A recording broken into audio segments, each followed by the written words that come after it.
உலக குழுவினுடைய தலைவன் என்ற மாதிரியும் எதிராக நிறைய வழக்குகள் இருக்குது. கடத்தல், கப்பங்கோரல், கொலை மிரட்டல், கொலைகள் இப்படின்னு சொல்லி நிறைய. அவர் ஒரு கட்டத்தில் இருந்து இந்தியாவுக்கு போய் இந்தியாவால் இன்னொன்று. அனந்த்வியூ அன்பு சொந்தங்களுக்கு அன்பான வணக்கங்கள். நீண்ட நாட்களுக்கு பிறகு நான் இந்த செய்திகளை உங்களோட பகிர்வதற்கு கொண்டு வந்திருக்கேன். எல்லாரும் நல்ல ஒரு சுகத்தோடு இருப்பீங்கன்னு சொல்லி இறைவனை பிரார்த்தித்து கொண்டு இன்றைய தினம் நான் உங்களோட என்ன செய்திகளை பற்றி பகிர போகிறேன்னு சொன்னால், உங்களுக்கு எல்லாருக்குமே தெரியும், அண்மையில் இந்த கணேசமுல்ல என்கிறவர், அதாவது கணேசமுல்ல சஞ்சீவ என்கிற ஒரு பாதாள உலக தலைவன் தான் சொல்லலாம். பாதாள உலக கோஷ்டியில் சேர்ந்த ஒரு ஆள் கோர்ட்ஸில் வச்சு, அதாவது எங்களுடைய நீதிமன்றத்தில் வைத்து சுடப்பட்டு படுகொலை செய்யப்பட்டிருக்கார். அவருடைய வழக்கில் ஏற்பட்டு கொண்டிருக்கிற திருப்பவும் அவருடைய வழக்கை பற்றியும் தான் நான் இன்றைய தினம் உங்களோட பேச போகிறேன். அதே நேரம் பார்த்திங்கன்னா, எங்களுடைய டாக்டரும் பாராளுமன்ற உறுப்பினருமாகிய வைத்தியர் ராமநாதன் அர்ச்சுனா அவர்கள் பாராளுமன்றத்தில் சரமாரியாக பேசியிருக்கார். அது தொடர்பாகவும் அதே நேரம் பார்த்தீங்கன்னு சொன்னால், நாமல் ராஜபக்ச, அதாவது பாராளுமன்ற உறுப்பினர் முன்னாள் ஜனாதிபதி மஹிந்த ராஜபக்ச அவர்களுடைய மகன் நாமல் ராஜபக்ச அவர்கள் நேற்றைய தினம் குற்ற புலனாய்வு திணைக்களத்தில் போய் ஒரு விசாரணை, கிட்டத்தட்ட 5 மணித்தியாலங்கள் விசாரணைக்கு உட்படுத்தப்பட்டு மீண்டும் அவர் விடுதலை செய்யப்பட்டிருக்கார். ஸோ அது சம்பந்தமான வீடியோ தான் இன்றைக்கு இருக்க போது. ஸோ அனந்த்வியூக்கு நீங்கள் யாராவது முதல் தரம் வரையீர்களாக இருந்தால் அனந்த்வியூவை மறக்காமல் சப்ஸ்கிரைப் பண்ணிவிட்டு அப்படியே வாங்க வீடியோக்குள்ளே போகலாம்.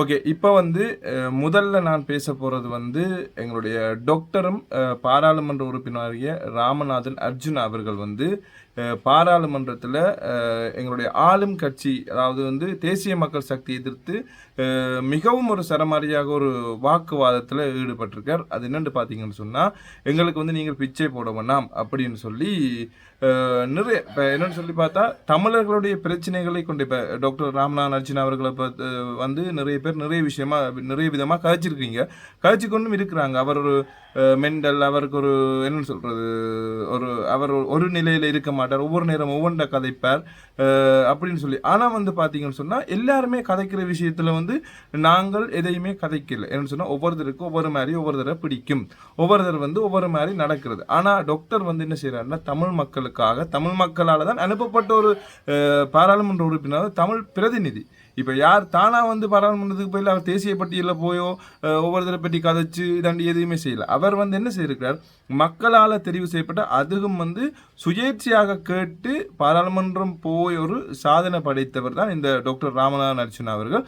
அவரை பற்றி நிறைய விஷயங்கள் வரும். இப்போ ஒரு மரம் காய்க்கிற மரத்துக்கு தான் கல்லறி விழுமன்ற மாதிரி அவர் ஒவ்வொரு பிரச்சனையிலையும் இறங்கி நின்று அதை கதைக்கிறார். இப்போ எங்களுடைய பாராளுமன்ற தமிழ் உறுப்பினர்கள் நிறைய பேர் இருக்கணும். யாராவது இப்படி எழும்பி இவ்வளோ காலம், நேற்று அண்மையில் கூட ஒரு பேட்டி கொடுத்திருந்தவர், வடமாகாண இந்த மீன்பிடி சமாசத்தை சேர்ந்த ஒருவர், அர்ச்சுனா பேசுறதுல எந்த விதமான தப்பும் இல்லை, அதை நாங்கள் 100க்கு 100 வரவேற்கிறோம். இப்படியாக வசனங்களை தான் பேச வேணும். எங்களது நாட்டுக்கு என்ன தேவையோ அதுகளை செய்ய வேணும். உண்மையின்படி ஒதுக்கப்பட்ட பட்ஜெட்டுகளை பற்றி சொல்லிக் கொண்டு வந்தார். உண்மையா நாங்கள் வரவேற்கிறோம். இன்றைய பாராளுமன்றத்தில் அர்ச்சுனா கதைச்சாக தான் உண்மையா அது என்னென்ன எங்களுக்கே சொல்றேன்னு தெரியல. நானே அந்த நியூஸை 4 தடவை திருப்பி பார்த்துறேன். எங்களோட மக்கள் எல்லாருக்கும் நான் அதை அனுப்பி கொண்டே இருந்தேன். அர்ச்சுனா ஒரு நாள் இன்னைக்கு பாராளுமன்றத்தில் இப்படியாக பாசனம். உண்மையின்படி அர்ச்சுனா புள்ளி விவரத்தோட கதைக்கிற சரி. உண்மையின்படி இவ்வளவு காலமும் எங்களுக்கு தமிழ் அமைப்புகள் பாராளுமன்றத்தில் போய் அவங்களெல்லாம் என்னத்துக்கு போறவங்க, தங்கட சுயநலத்துக்கு தான் போறவங்களே தவிர தமிழர்கிட்ட நிலங்கரிக்கிறதும் போயில. எங்களுக்கு முன்னால இங்க வீரவசனம் பேசுவாங்க. ஏனென்றா நான் பார்லிமெண்ட்டுக்கு 10-15 தூரம் போயிருக்கிறேன். அவர் அதில் சொல்லியிருக்கார், இதுவரை காலமும் யாருமே பாராளுமன்றத்தில் போய் இப்படி கதைச்சதில்லை. ஆனால் டாக்டர் ராமநாதன் அர்ச்சுனா பற்றி தாங்களும் ஒரு பிழையான அபிப்பிராயத்தை தான் கொண்டிருந்தாங்க. இருந்தாலும் இப்போ அவர் தமிழ் மக்களுக்காக, எங்களுக்காக போய் கதைக்கிறார். இப்படி கதைக்கிறதுக்கு ஒரு ஆள் இருக்கணும். ஒரு ஆள் கதைச்சா தான் எங்களுக்கு உரிய உரிமைகளும் வழங்கப்படும் சொல்லி கூட அவரை பற்றி மிகவும் உயர்த்தி தான் சொல்றீங்க.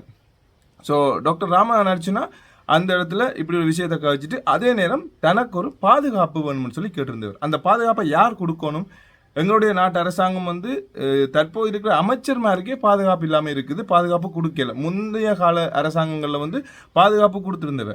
அது என்ன பிரச்சனை பார்த்தீங்கன்னா ஒவ்வொருத்தரும் ஒவ்வொன்று செய்து கொண்டு போயிருக்கல. இப்போ ஏற்கனவே நாட்டில் பயங்கரமாக இந்த பாதாள உலக கோஷ்டிகளுடைய பிரச்சனைகளால் நேற்றைய தினமும் ஒரு சூட்டு சம்பவம் இடம்பெற்றிருக்குது.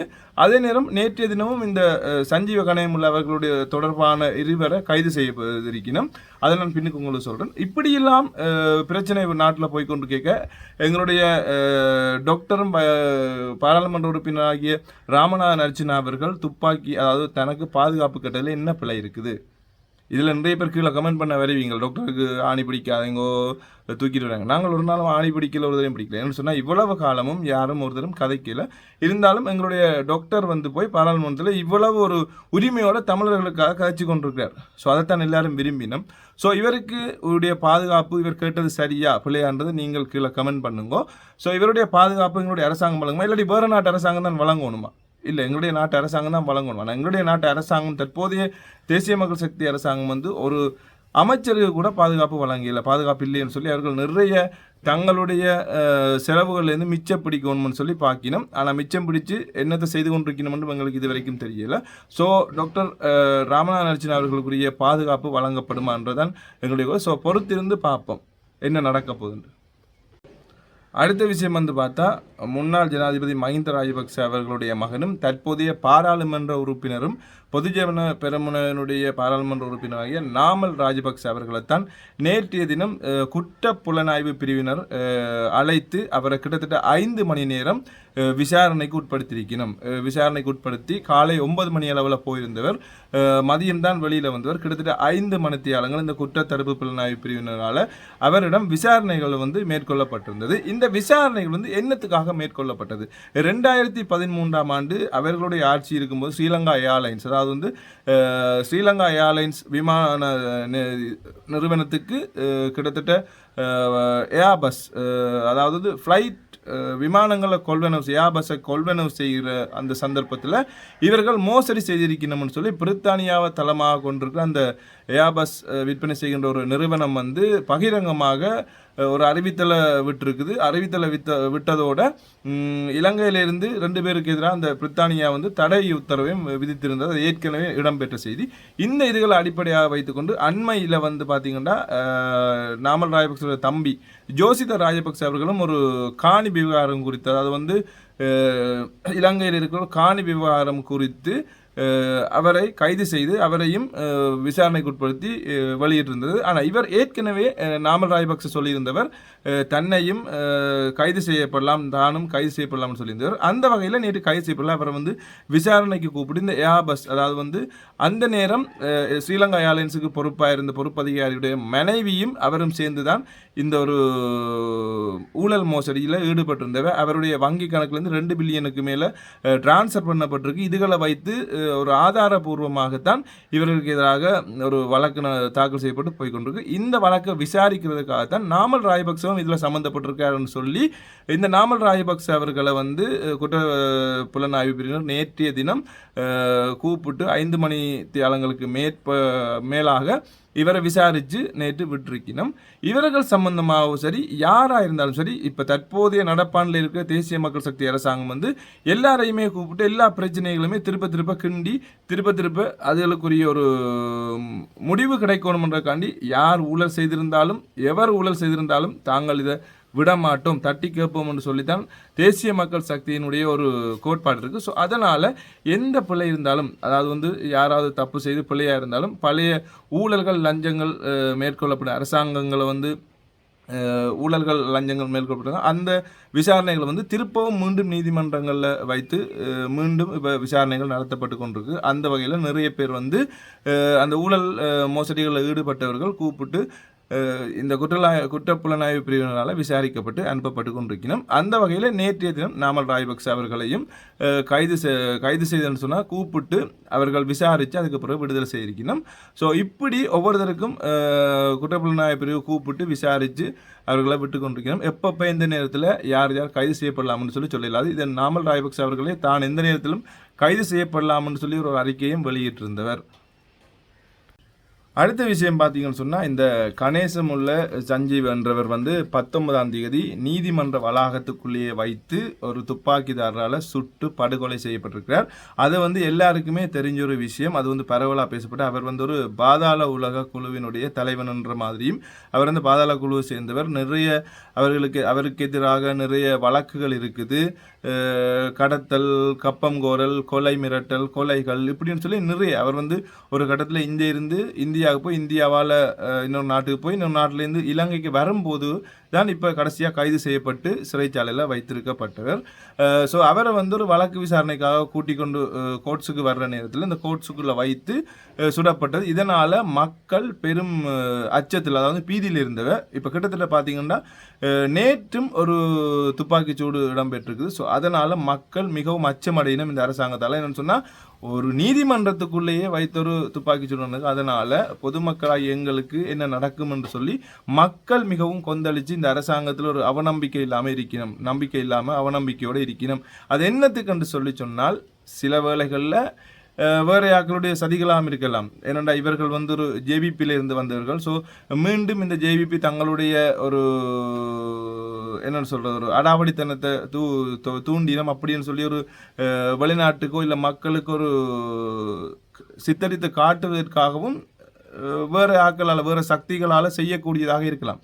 அது வந்து நாங்கள் இருந்து தான் பார்க்கணும். என்று சொன்னால், மன்னார்லேயும் ஒரு கோர்ட்ஸுக்கு முன்னுக்கு வைத்து தான், அதாவது நீதிமன்றத்துக்கு வளாகத்துக்கு முன்னுக்கு வைத்து தான் ஒரு துப்பாக்கி சம்பவம் இடம்பெற்றது. இதுவும் கோர்ட்ஸுக்கு உள்ளே இருந்திருக்குன்னா, இப்போ ஒரு நீதிக்கே ஒரு நீதி இல்லையான்ற மாதிரி மக்களுடைய மனசுல எல்லாம் கேள்விகள் எழுப்பப்பட்டு கொண்டிருக்கு. அந்த வகையில் நேற்றைய தினம் இந்த கணேசமுள்ள சஞ்சீவ் அவர்களோட தொடர்பட்ட 2 பேரை கைது செய்திருக்கணும் குற்றப்புலனாய்வு. அது என்னன்னு பார்த்தீங்கன்னா, கெசேல் பத்ரயும் அவருடைய மனைவியும் வந்து வெளிநாட்டில் வசிக்கணும். அவை தான் இந்த கணேசமுள்ள சஞ்சீவை போடுறதுக்கு, அதாவது அவரை சுடுறதுக்காக உண்டு சக்தி இருந்தவர்னு சொல்லி அவற்றை வீட்டை, அவற்றை மனைவியினுடைய, அதாவது கெசேல் பத்ரனுடைய மனைவியாருடைய குடும்பம் வந்து இலங்கையில் தான் வசிக்குது. அந்த வீட்டுக்கிட்ட போய் 2 பேர் நின்று வீடியோ எடுத்து கொண்டு இருந்தவையாம். அந்த நேரத்தில் தான் குற்றப்புலனாய்வு பிரிவு அவர்களை கைது செய்தது. கைது செய்து பார்த்தீங்கன்னு சொன்னால், அவர்கள் வந்து அந்த குடும்பத்தை போட சொல்லி ஒரு துபாய் சமீர் என்றவர் தான் இவர்களுக்கு ஒரு துப்பாக்கியும் அது சம்பந்தமான பிளானும் கொடுத்திருந்தேன்னு சொல்லி இந்த குற்றப்புலனாய்வு பிரிவினர் அவர்களை கைது செய்து மேற்கொள்ளப்பட்ட விசாரணையிலிருந்து வந்து தெரிய வேண்டி வந்தது. ஸோ தொடர்ச்சியாக இவருக்கு பிறகு தொடர்ச்சியாக அப்படியே மாறி மாறி மாறி மாறி துப்பாக்கி சம்பவம், அதாவது வந்து பாதாள உலக குழு வந்து மிகவும் ஒரு ஆபத்தான நிலைமையை நோக்கி சென்று கொண்டிருக்கு இந்த இலங்கை நாட்டில். அதே நேரத்தில் வந்து இந்த இசாரா செவ்வந்தி என்றவங்களை வந்து மிகவும் ஒரு என்னென்னு சொல்கிறது, ஒரு விறுவிறுப்போட தேடிக்கொண்டிருக்குது இந்த குற்றப்புலனாய்வு பிரிவு. அவரை வந்து அவருடைய தகவல்கள் சரியாக தெரிந்தால் அவர்களுக்கு 1 மில்லியன் ரூபா பணப்பரிசும் வழங்குவதாக அறிவிச்சிருந்தது இந்த எங்களுடைய குற்றப்புலனாய்வு பிரிவினர். ஸோ அவரை மாதிரி முகமுள்ள ஒரு ஆளைத்தான் கைது செய்திருக்கணும். ஆனால் இன்னும் இசாரா செவ்வந்தி என்றவர் கைது செய்யப்படையில். அவர் தான் மிகவும் ஒரு பிரதானமான சூத்திரவாதி இந்த கணேசமுள்ள சஞ்சீவனுடைய கொலையினுள்ள. அதால் அவரை தேடிக்கொண்டிருக்கணும். இப்படி பாதாள உலக குழுக்களுக்கு இடையே இடம்பெற்று வருகின்ற மோதல்களால் நாட்டில் வந்து ஒரு குழப்ப நிலை காணப்பட்டு கொண்டிருக்குது. இந்த குழப்ப நிலைக்கு தேசிய மக்கள் சக்தியுடைய அரசாங்கத்தினுடைய தற்போதைய ஜனாதிபதி அன்றகுமார் திசாநாயக்க அவர்களும் சொல்லியிருக்கிறார், நாங்கள் இந்த பாதாள உலக குழுக்களை இல்லாமல் ஒழிப்போம், அவர்களுடைய இந்த இப்படியான காட்டுமனிதனமான செயல்களை இல்லாமல் ஒழிப்போம் என்று சொல்லி ஜனாதிபதியும் சொல்லியிருக்கிறார். ஸோ என்ன நடக்குதுன்னு நாங்களும் பார்ப்போம்.